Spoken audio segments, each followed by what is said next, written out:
So we're just going to go on the air, just be fully. Hare Krishna. We are here, my last evening on this visit in Tucson, Arizona. I'd like to introduce a very dear God sister, Sandamini, who's an outstanding Vaishnavi and who has built a wonderful community here in Tucson, including the famous Govinda's restaurant. And so she's going to introduce tonight's topic. So take it away, Sandamini. Hare Krishna. So Maharaj is very kind and he's very open to our suggestions. So I had two suggestions. One, because he's been translating and working on the Mahabharata for so long, and we've been waiting, and now we have one book. But so I asked him to give one thriller of the Mahabharata. And thriller? Yeah, thriller. Everything's pretty thrilling in the Mahabharata, so you could pick any cool story. And then talk about how to see Krishna's hand in adversities, because we just had a fire here, so that was a big adversity, a 4-month restriction, and it was very difficult for us. And then individually in everyone's lives, they have different adversities, so I thought that would be a great topic and it would resonate with all of us and with all of you. Thank you. Okay. So, I would like to discuss, as you mentioned, adversity. When the earth was thrown into a terrible crisis and what Krishna did about it.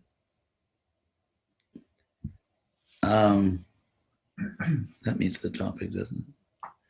So actually we'll begin with two events that took place, seemingly unrelated, but they became very much related. One event took place on higher planets, another on Earth. On the higher planets, there was, as described in the 8th canto of the Bhagavatam, there was a great battle between the Devas and the asuras, demigods and the demons. And the trigger for this was that the asuras churned the ocean of milk using Vasuki as a rope, and Mount Meru. Yeah. Mount Meru as a churning rod. Okay. See that? Every time I think I made a mistake, it turns out I didn't. So using Mount Meru as a churning rod, and of course Mount Meru was placed on the back of Lord Tortoise, as Prabhupada describes it, Kurma. So the nectar was produced, and Vishnu knew that the demons were going to use this for really bad purposes. It could only be entrusted to the demigods. It's like you don't want to give nuclear weapons to terrorists. And so, having come as Lord Kurma, Krishna came again in the same pastime. He actually comes 3 times in 3 different avatars in the same pastime. It's the only one like that. So, lights.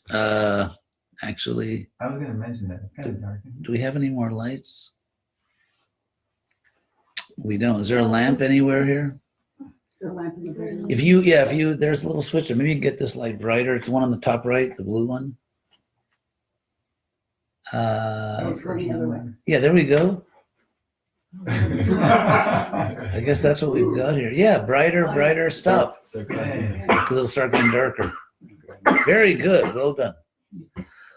So, so having served as the platform upon which Mount Meru was placed, then Krishna came again as Mohini Murti. And this very attractive woman, and sort of said to the asuras, "Hey, big boys, where'd you get that nectar?" And so to make a long story short, he wheedled the nectar out of them and gave it to the demigods, which the asuras did not at all appreciate. And so then a war broke out between the asuras and the demigods. And the asuras resorted sort of this dark magic like in Harry Potter, there's the good magic and the bad magic. So they resort to the bad magic. And so Krishna came a third time. He came a third time, this time as Vishnu, riding on the back of Garuda. And I should mention that, of course, the main commander of the asuras was Bali Maharaj, but another very important general was Viprachitti, who is the first of the Danavas. Danu, the goddess Danu, had all these sons who unfortunately turned out, to say the least, to be non-devotees. And so the first one was Viprachitti, this very powerful general. So when Vishnu appeared, riding on the back of Garuda, if you read carefully the verses, you find that Vishnu did not attack the demons. He just showed up there. And then one of the demons named Kalanemi sort of means the time rim, because time is compared to a wheel. So the rim that's just like smashing everything, time, the time rim, Kalanemi. He immediately struck the first blow. He threw a trident forcefully at Garuda to kill Garuda. And so Vishnu just caught it in his hand, the trident, and threw it back at Kalanemi such force that it went through him, through his lion mount, and just ding, went into the ground. So that's no more Kalanemi. So now, at that point, if we read the history, we can surmise just by reading what happened that the asuras really divided into two camps. Bali Maharaj, who did not want to fight against Vishnu, simply challenged Indra, which provoked, of course, another avatar, Vamana. So Bali just went straight to the kingdom of heaven to fight Indra, sort of fair and square, and defeated Indra, and then, of course, Vamana came. However, other asuras had more nefarious plans. They really wanted to take over the universe just by sort of underhanded means. Also important here is that Professor White, when Sanskrit is Shukracharya, that's what it means, Professor White. He has a power, which I assume he still has, called Sanjeevani, which is almost like revival. You think of like Vida or Vivi, like life, and then revival, bringing back to life. So if, of course, the asuras were his clients, and so if an asura was killed, but his body was not destroyed or terribly mutilated, then Shukracharya could bring them back to life. So he did bring these people back to life. And then they hatched a plot between Viprachitti, this great asura general, who wasn't attracted to Vishnu, the way Bali was, and Kalanemi. And they were going to invade an unsuspecting planet lower than their level, take over this planet, and then sort of use it as a Death Star to attack the universe. So the planet they chose was Earth. So when Prabhupada begins his Krishna book saying that once the world was overrun by the unnecessary military forces of demons disguised as kings, demons disguised as kings doesn't mean just that real kings belong to the Hare Krishna movement, and these kings didn't. It actually means that they were asuras disguised as kings. They actually weren't human. They were beings from higher demonic planets who invaded the earth. And so just to speed up ahead, then I'll come back. Viprachitti came down as actually the most powerful asura. In our 10th canto in the Bhagavatam, of course, because it focuses on Krishna, and the main demon that Krishna dealt with was Kamsa, so we think of Kamsa. But actually the most powerful demon, who was the father-in-law of Kamsa, and who had these great armies. You never hear about Kamsa leading an army. He kind of has these cronies. He has all these friends of his who have these great mystic powers, the power of Kamarupa, desire body, desire form, which means they could like Trinavarta and the witch. Putana. Yeah, Trinavarta means grass whirler because he was like a cyclone. That's one of the words for like a cyclone, grass whirler. So like Trinadapi, so Trinavarta, and then Putana, and Keshi and Denuka and all these nice people. So Kamsa sends his agents, who are these powerful mystics, but you never hear about Kamsa leading a conventional army. But his father-in-law, because Kamsa married this great leader's two daughters, Asti and Prapti, his father-in-law was the most powerful demon by far, and that was Viprachitti, who took birth as Jarasandha. So that was the stories from the 8th canto, and then, of course, I'm explaining what happens after that. In the meantime, roughly around that time, something else had happened on Earth, which made the Earth a very inviting target. And that is that Parashuram, which means in Sanskrit sort of acts pleasure, or like, Rama, he took pleasure in his chopper, his hatchet.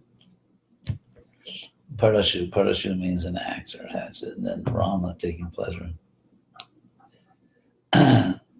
So, as we know, Parashuram came when the Kshatriyas rebelled against the Brahmins, and he killed them all.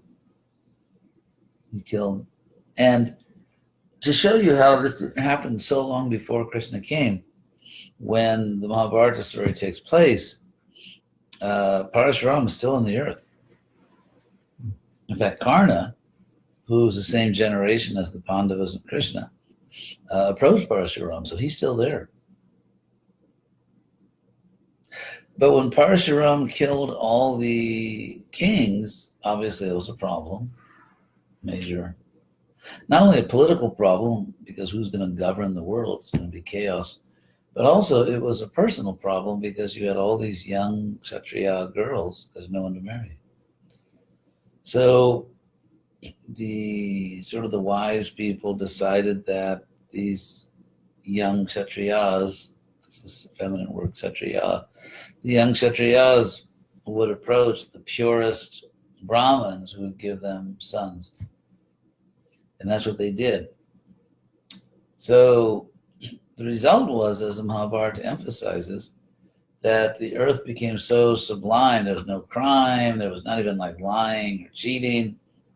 And it was as if Satya Yuga had returned. That's what the Mahabharata says repeatedly. It was as if Satya Yuga had returned. And you find kings like Pratipa, who's the father of Shantanu, and therefore the grandfather or great-grandfather, of Bhishma, grandfather of Bhishma, and of great-grandfather of Pandu, the great-great-grandfather of the Pandavas. And so you have Pratipa. What's he doing as king of the Kurus? He's sitting in the bank of the Ganges, meditating.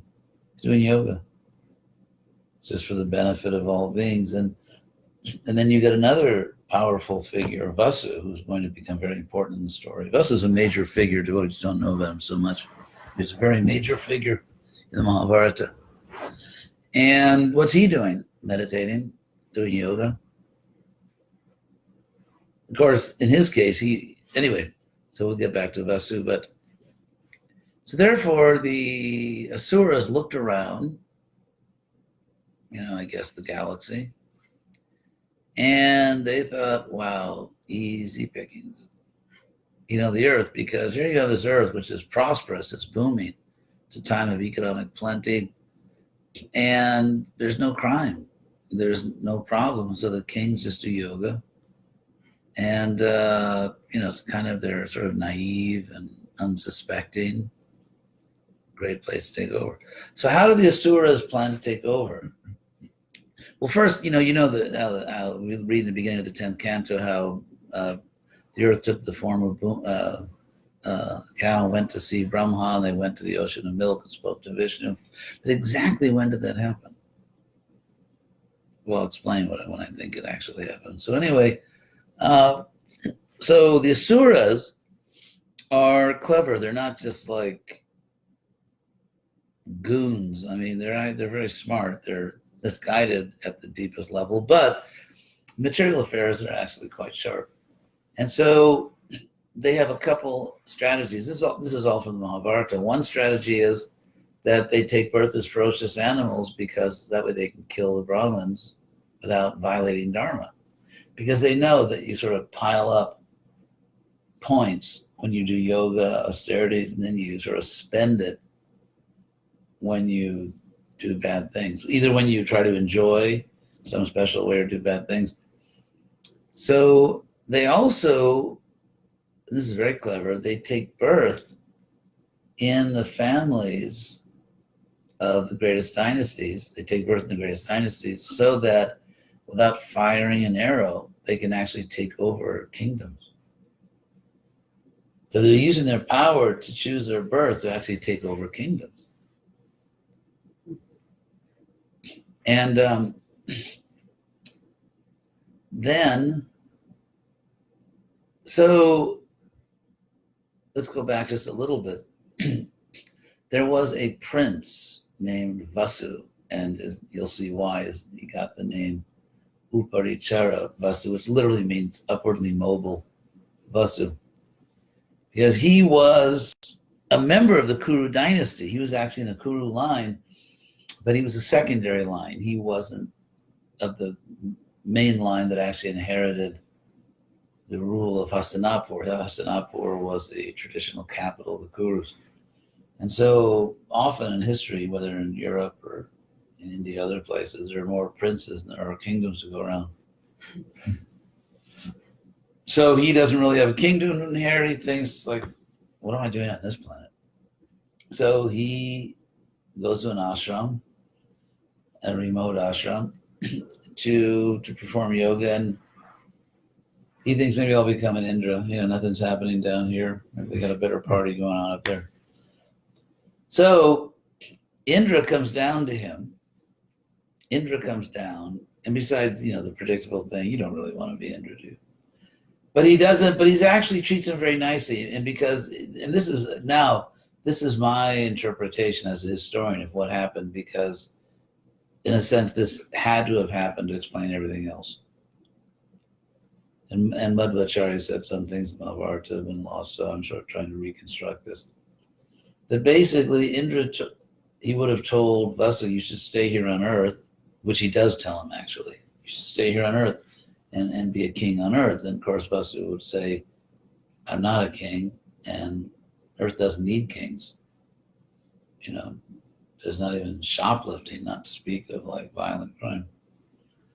And so Indra, knowing how the Earth is being invaded, empowered, again, this is how I read it, so I'm sort of connecting the dots of all kinds of things in Mahabharata. Basically, Indra appointed Vasu as the emperor. So Vasu is contemporary with Pratipa in Hastinapur, but it was not the king of Hastinapur who was the king of kings, which was normally the case. It was Vasu who was given the kingdom of Chedi. If you know India, where Prabhupada used to live in Jhansi, it's a little below that, that general area of Jhansi. And so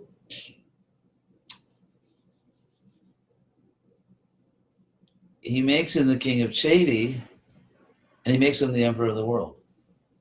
So the center of political and military power shifts from Hastinapur to Chedi, and the capital of Chedi is, in English, you would just say Pearl River. Suptimati. So Pearl River is the capital.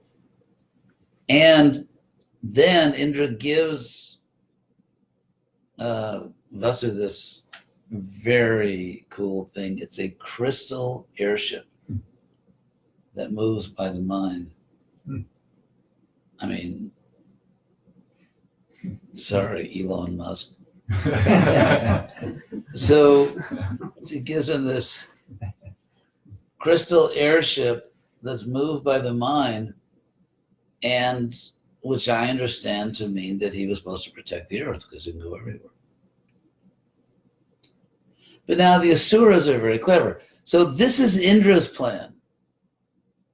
Before Krishna comes down, this is like typical if you read the Bhagavatam, Mahabharata. Like Indra takes his best shot, and then when it doesn't work, then Vishnu has to come, which can't be too pleasing to Indra because it's like, okay, Indra, step aside, you can do it. So that was Indra's plan, that I will personally empower a royal family on earth. I will give them, like fantastic paraphernalia, like crystal airship that can go anywhere, and they will protect the earth and the asuras. And of course, that plan becomes completely sabotaged because, this Vasu has a daughter who's Satyavati, who will give birth to Vyasa. So you can see Vasu is an important figure. But then Vasu has a son named Brihadrata, who conquers the kingdom of Magadha, which is a very important kingdom, basically now the Bihar state. It was much more important back then. But then, what do the big asuras do when they see Indra's plan? They take birth in the very family that was supposed to keep them out, and they take over that dynasty. Because Vasu's son is Brihadrata, his son is Jarasandha, Viprachiti. So you can see what they're doing. And so in my analysis as a historian, when Indra's plan collapsed and the demons through Jarasandha actually took over the very dynasty that was supposed to protect Earth from the asuras, at that point Bhumi went to Brahma, because she would not go to Brahma until her boss, who's Indra, tried his plan. I mean, you wouldn't go over your boss's head. So when Indra's plan failed, then she went to Brahma, when they all went to Vishnu. So this is all going on. And of course, we know that when Bhumi went to Brahma, they went to Vishnu and Inju, and Vishnu says to the demigods, Upajanyatam, you should take birth now. You should take birth now on the earth. So other things are going on. I mean, there's so much going on. There's so much news, like Kamsa, who almost kills his cousin's sister Devaki. So there's all kinds of interesting things. Vichitravirya is a very interesting figure. That's the younger son of Shantanu, and Vyasa on his widows begets Dhritarashtra, Vidura, and Pandu. So anyway, but getting back to Sandamani's point, when the world was really threatened, just as it is now, because you have these just bizarre freaks who have somehow achieved political power in different countries, like this one. People who are, it's not even clear they're sane. And we find that, I mean, there were Roman emperors who were crazy, and when there are US presidents who are crazy, like now. So, but Krishna saved the world. That's so significant that Krishna saved our planet. And he will do it again, as Prabhupada said. So what we members of the International Society for Krishna Consciousness, we are trying to achieve that supreme mercy of Krishna of being accepted as his instruments. And so it's Kali Yuga now, not Dwapara Yuga, but still there are all these demons, and they infiltrate even religions, spiritual movements. And so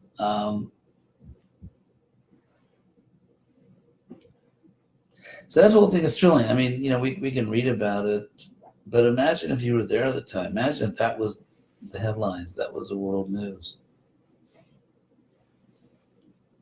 You'd be very shocked, isn't it? So, any questions on these points before I follow? Yes.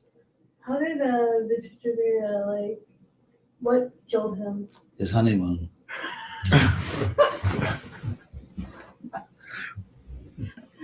Vichitravirya is a very interesting figure. He for one thing, he's the only case we know of where a prince didn't show up at his own Swayamvara. I mean, it wasn't his Swayamvara, it was these three very beautiful princesses of Kashi, whose names were Amba, Ambika, and Ambalika, which, if you know Spanish, it exactly means in Sanskrit Amba, Ambita, and Ambitita. It's like Amba, little Amba, and little bitty Amba. That's what it means in Sanskrit. Amba, Ambika, Ambalika. So he didn't even go. And so I mean, these are the kinds of things I'm doing to reconstruct the history. Like, why wouldn't he go to the Swayamvara to win? Because that's what you do. You go there, you show your prowess, and you win the princesses, and he doesn't go. And so, for one thing, his older brother, Chitrangada, shockingly died at a very young age because he got into a duel with a Gandharva and lost. I mean, it went on forever because Chitrangada was very powerful, his son of Shantanu. But ultimately, he was killed. And that was a shock to the dynasty, to the Kuru dynasty. It was very shocking because there were only two princes, which was not a lot, not a big number. You wanted more. It's like Vasu had 5 sons. Dhritarashtra had 100 sons. There were 5 Pandavas, so the life expectancy for Kshatriyas was not always long. And so having only 2 sons was better than nothing, but it was still dangerous. And then at a very young age, before marrying and even having heirs, sons, Chitrangada was killed. And so you can understand why there was this concerted effort in the Kuru court to protect Vichitravirya, because if he died, they were really, I mean, it would be a constitutional crisis. The whole empire would be in danger. And also, it appears he didn't have a really strong constitution, because that's what the Bhagavatam says. He got yakshma, which is sort of translated as, not dropsy, but, oh my God, what's that word again? Forgetting all these things. It's like pneumonia. And so if he didn't have a strong constitution, consumption, that's what it's also called. That's the old word, consumption.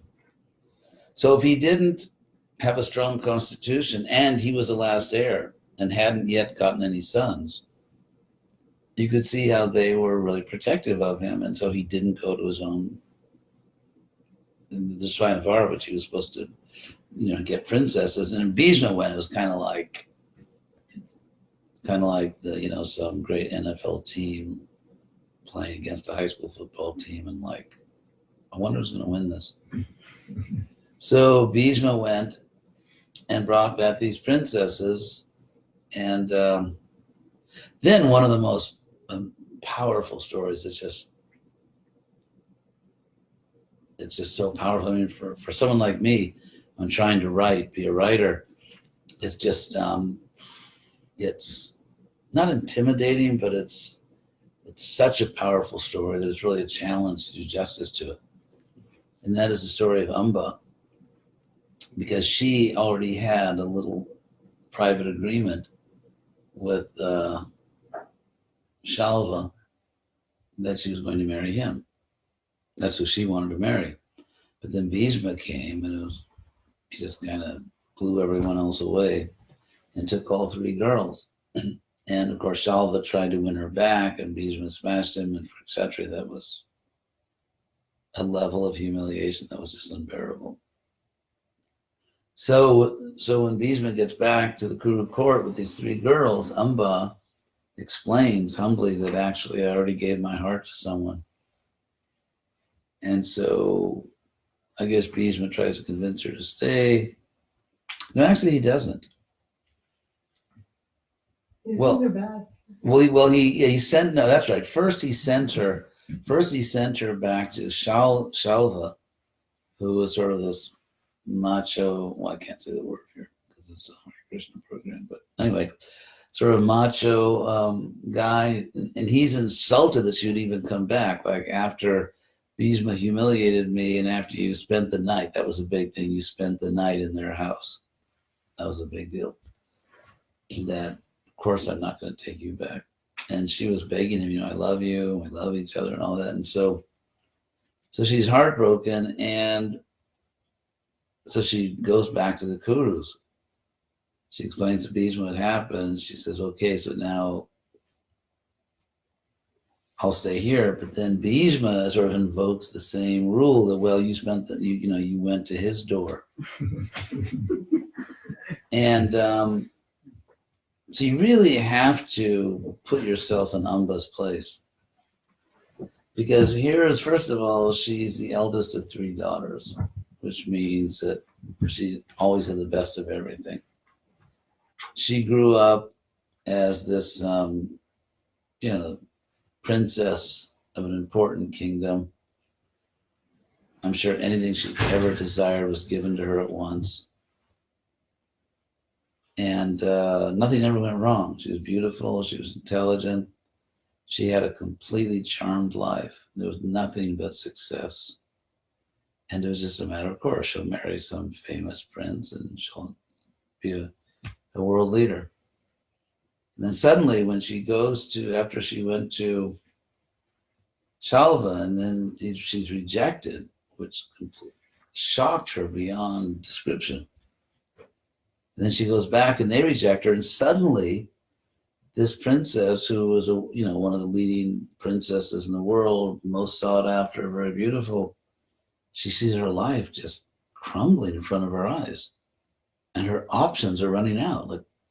And so you can understand her panic. It's like she's suddenly panicking because everything is just falling apart. Not only is she not going to get the man she loved, who I'm sure now thinks is a jerk, but not only is she not going to get the man she loved, but she's actually even falling out of respectable society. I mean, you can imagine the shock. This carefully protected, beautiful princess that just lived as a princess. And so she goes back and forth. I think probably exaggerated in some of the text. I mean, I'm sure she didn't do 12 visits each or something, but because a couple of visits would be enough. And then she's facing this horrible truth that she never could have imagined, that her life has been destroyed. Her life is actually destroyed, that no respectable prince will ever accept her. And it's like worse than death. She's suddenly, this girl who had nothing but success and opulence and fame and beauty has been she's been destroyed. Her life is destroyed, and there's no way to rebuild it. And she's so traumatized by this that and she's a real Kshatriya lady. I mean, she really is a Kshatriya. And so she goes to this ashram where all these sannyasis and sages are meditating, because she wants to give up the world. I mean, the world, she's done in the world. There's nothing but disgrace, shame, and it's worse than death. So in her mind, there's nothing to do but to renounce the world now. And so she goes to this ashram and she tells her story. And I think this is very interesting because this is an ashram of sannyasis, but she finds among the sannyasis her own grandfather, and he puts her on his lap And all of the sannyasis, all of the sages, when they hear a story, they're actually all in tears. So this sort of like neophyte, twisted thing of the macho sannyasi won't look at a woman and all that. I mean, these sages, they were actually in tears. They were, to hear what happened to her. And so they tell her, like, let us send you back to your father. You live with your parents. And she says, no, she's never going back to the world. The disgrace, the shame is too much. It's more than she can bear. And she then reveals her purpose, that she is going to practice the most, what's the word? Just almost like frightening yoga, austerities, and she's going to get the power in her next life to kill Bhishma. Because there's nothing for her now but revenge. She's not a Brahmani, she's a Kshatriya.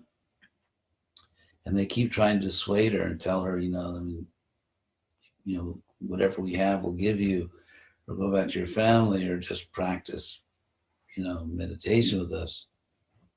But she's determined, and then she begins to practice austerities and yoga so ferociously that even these elder sannyasis, they're like just awed by it. They, almost frightened by it. And then there's this scene where she achieves the perfection she wants and the boons she wants. And she's just, emaciated. She's just this beautiful princess. And then she throws herself into the fire because she knows she has the power she needs. She's anxious to get to her next life. She throws herself into the fire, and her last words are, to the killing of Bhishma. This is to kill Bhishma. And then she takes birth as a powerful prince, the son of Drupada. As this powerful prince named Shikandi. And she kills Bhishma. So it's a powerful story, isn't it? It's just such a powerful story. She took birth as a woman first, yeah? No, that's all a farcical interpolation. Oh, okay. I won't go into, later I can tell you, but it's Okay. for many reasons. There are certain, Madhvacharya says that. He says there are text corruptions throughout. Mm. And that one's just, I'll mention some of the farcical things. Like Drupada is, he's a great Maharata warrior. He's one of the greatest warriors in the world, personal friend of Pandu.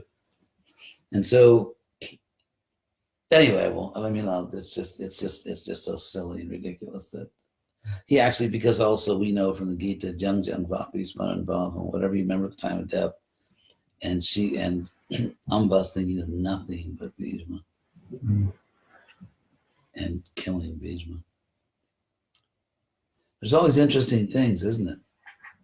Another figure which, it's interesting how Prabhupada said that, Kshatriya will never turn away from a fight, but they weren't fools and they weren't suicidal. So, for example, if it was a fair fight, yeah, but not if it's just they're going to be slaughtered. For example, at Devaki's wedding, when Kamsa is going to kill her, think of it. Devaki's own father, Devaka, was there. He didn't step forward. Here you have Kamsa is going to kill his own daughter, and he didn't do anything. And Vasudeva is a Kshatriya. He didn't do anything either, because it was suicide.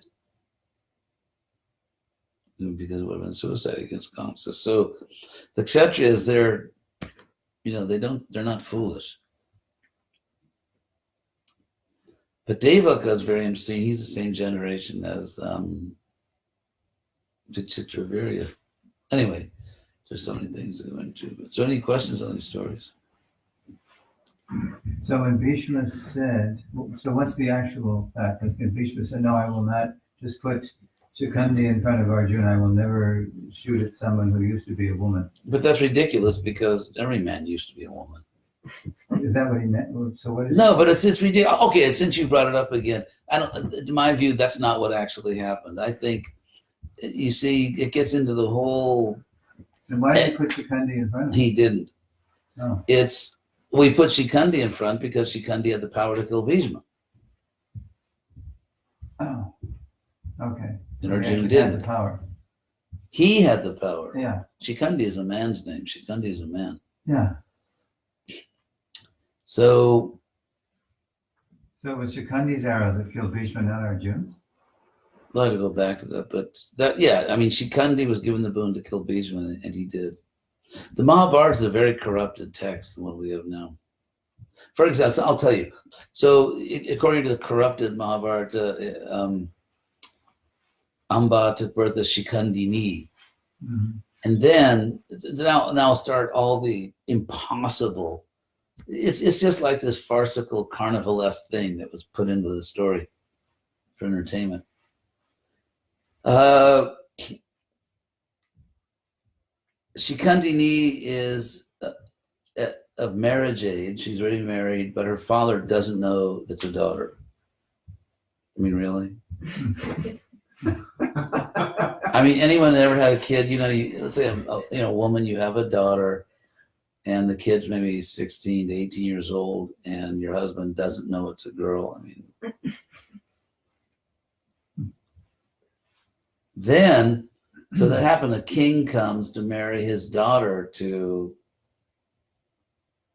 what Drupal thinks is his son. But then they have some kind of examination of gender before the marriage, which, first of all, that doesn't exist either. And also the king who comes is someone that no one's ever heard of in the Mahabharata and only appears in the whole Mahabharata just for this one little farce. And so when it's discovered by an examination, which no one ever actually really did, when it's discovered that Drupada's son is actually a girl, and that Drupada is going to marry a girl to the other king's daughter, the other king, gets angry and wants to kill Drupada and chases him. It's like a farcical scene. Chases him all around the palace, under the kitchen table, everywhere. And here you have a king that no one's ever heard of, doesn't even appear anywhere except in this little made-up story. And here you have Drupada, who's one of the greatest warriors on earth, and he's just running away, and he's afraid, and running high and running low. I mean, the whole thing is just absurd. And then what happens is Shikandini, the girl, in order to save her father, she goes out into the woods, and this is right out of like Grimm's fairy tales. Goes right out into the woods and meets the yaksha. Yakshas are kind of like, not elves, but kind of they have these powers, sort of like these, like in Grimm's fairy tales, like people with magic powers that live in forests. So he goes into the forest, finds this yaksha who is a male, and tells him that he'll do something for him or give him something if the yaksha shares if he's going to trade genders. So, I mean, none of this actually goes on, in Vedic. So then Shikandini gets a male gender and becomes Shikandi, and the yaksha magician becomes a woman, and then later, who is it? Kuvera, the lord of the yakshas, comes and finds out that one of his servants gave his gender away, and like in this wonderfully chauvinistic, what a degradation. Then he attacks him, and it just goes on and on and on like this. It's all very farcical.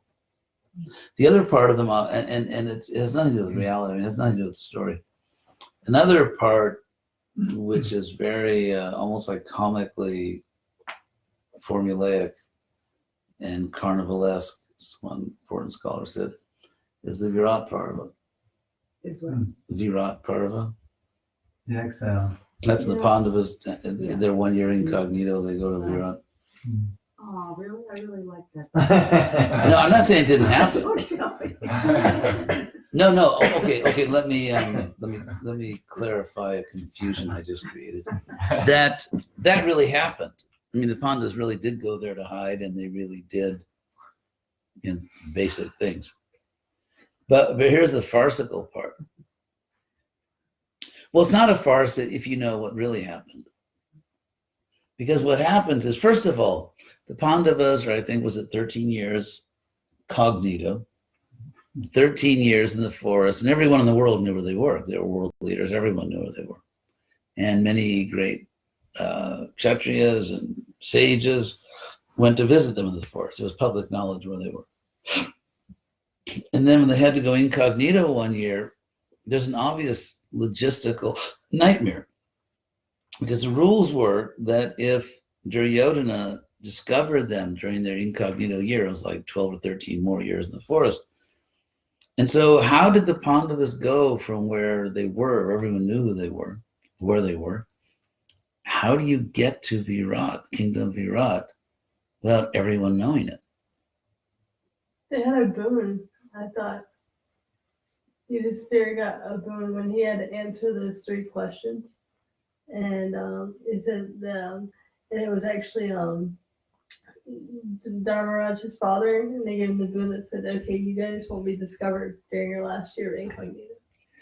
Okay, but let's say they got that boon. That's not, anyway, I won't go into all my problems with Mahabharata, but and of course these stories aren't in the Bhagavatam. So even if that was the case, how did that boon work? Because what you have is, well, the Kurus and other governments, they have these huge espionage networks. They have these massive intelligence services. And so there's Duryodhana spies are everywhere. So how did the Pandavas just walk into Virat? And they walked. They lived because they didn't take their chariot. So, and then when they go to the kingdom of, when they go to the royal palace, first Yudhisthira walks in. It's extremely formulaic. That's kind of a tip off that it's extremely formulaic in the sense that there's a formula, like a little thing, and every Pandava says the same thing, and Virat replies the same thing, and then even with Draupadi. So first of all, Virat knew the Pandavas because he went to the Rajasuya sacrifice. So he knew the Pandavas. You could say that it was still, they got a boon that no one would have recognized it, but, and so so Yudhisthira first walks into Virat's throne room. Another thing you have to understand is that Virat actually was not the king. I mean, he was the king officially, but the real power had been usurped by Kichika, which becomes very important later.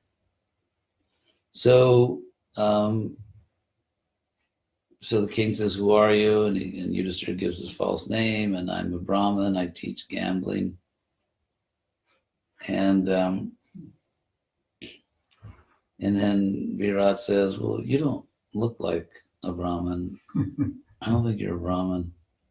He says, "No, I really am." "Okay, you're a Brahmin. So I'll make you a minister. You can be in charge of a whole department of my government." I mean, he just met him 3 minutes ago. And he puts him in charge of a whole department of his government just because he said, "No, I really am a Brahmin." Plus, Virat already knew him because he went to the Rajasuya sacrifice. And then Bhima comes in, and the king says, "Who are you?" "Oh, I'm a cook and a wrestler." "I don't think so." "Yeah, I really am." "Okay, you can be in charge of the kitchen." I mean, if you're in charge of the king's kitchen, it means you can poison him. I mean, kings were extremely careful about who was in their kitchen because they could be poisoned. And he's never even sampled Bhima's cooking. He just puts him in charge of, the wrestling, puts him in charge of the kitchen. Never met him before, so 3 minutes later, you're in charge of an important part of my government. And then Arjuna walks in, same thing, and ditto, the twins. And then Draupadi, "Who are you?" "I'm a hairdresser." I run beauty salons. And so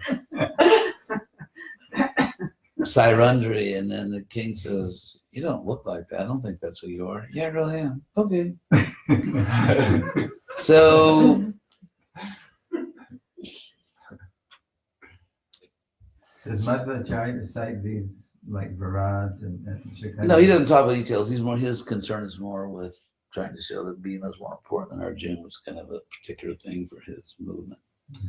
But we know that another thing is Virat wasn't really in charge, because later on in the story, when the followers of Kichak, after he's killed, I call them the Kichakitos.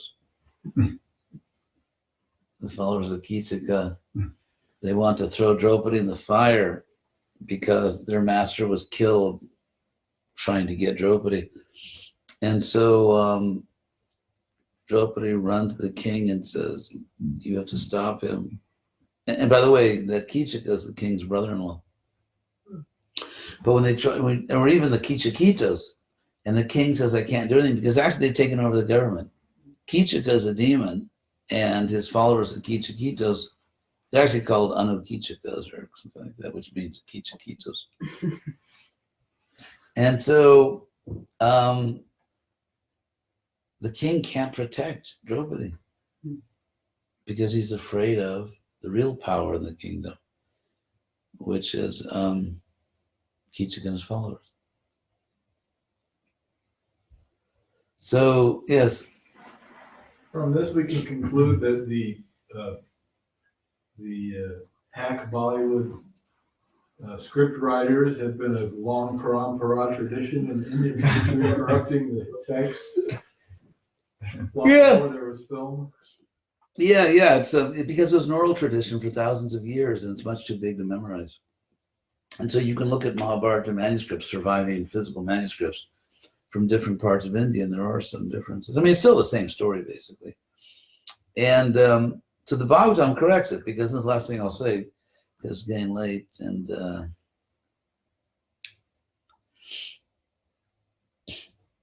in the first canto of the Bhagavatam, in chapter 4, we learn that despite all his perfections and contributions, Vyasa was depressed.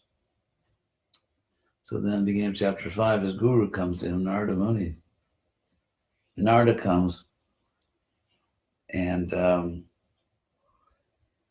speaks in a very strong, I don't know if it comes out in the English translation, but referring to all of his work, including the Mahabharata, Narada says, Jugupsitam, Dharma Kritena Shastam, which means it's abominable. It's terrible. You can look at the word in the dictionary. That's what it is, Jugupsitam, terrible, horrible, abominable. Jugupsitam, Dharma Krite, for the sake of Dharma, Anushastam, what you've taught. The idea was that, it was like a bridge program. It was Vyasa's bridge program. So, Mahan Vyatikrama, literally a great transgression. So, then Narada gives Vyasa nectar, tells him about how I came to Krishna consciousness. And so then Vyasa's enlightened, of course, and he knows what he has to do. So then when Narada, when Narada just took off, went wherever he desired, what does Vyasa do? He sits down in samadhi. He gets focused by personally realizing and seeing the three great tattvas, the three great fundamental realities of the world, which are God, souls, and nature. And then he starts correcting the Mahabharata. Starting in chapter 7 till the end of the first canto, it's all just correcting the Mahabharata. And even if the Mahabharata has some problems, but then it was corrupted so much after that, just by, over time.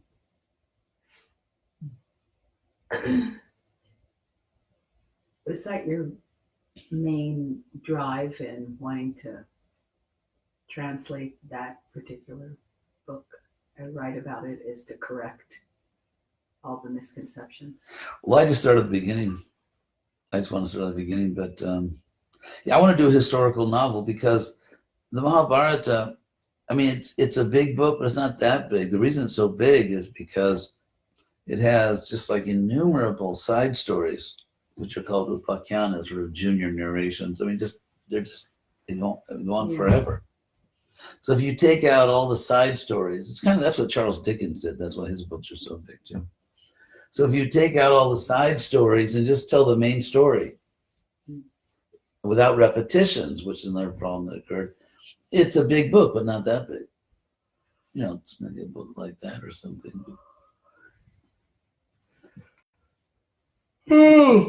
Anyway, there's so much, I got to get to work. So actually, this is my last, what's the word they use? Gig. For a while, I have to really get to work and write. But thank you so much, Sandamani. Sandamani really is a wonderful Vaishnavi. She'll try to stop me now, but she can't. She really has done amazing devotional service. And of course, there are many good devotees here. And being able to attract and retain good devotees is itself an achievement. How did you select the stories for that book? Oh, I was invited to give a week of lectures, morning and evening, actually twice a day, at that, what's it called? Big yoga ashram in the Bahamas and Paradise Island. I forget the name of it. The Shivananda? Yeah. And so that's what I did. I kind of went through the Mahabharata, and then it was made into a book. Okay. So you didn't select for the book, your editor selected? No, that's pretty much the lectures. Oh, okay. So should we give out prasadam? Yeah. To the Thank you. to the privileges. Oh, thank you all very much, and thank you all of you who are on Facebook. I don't want to forget you. Thank you very much for listening. I'm sorry I can't personally give you prasadam.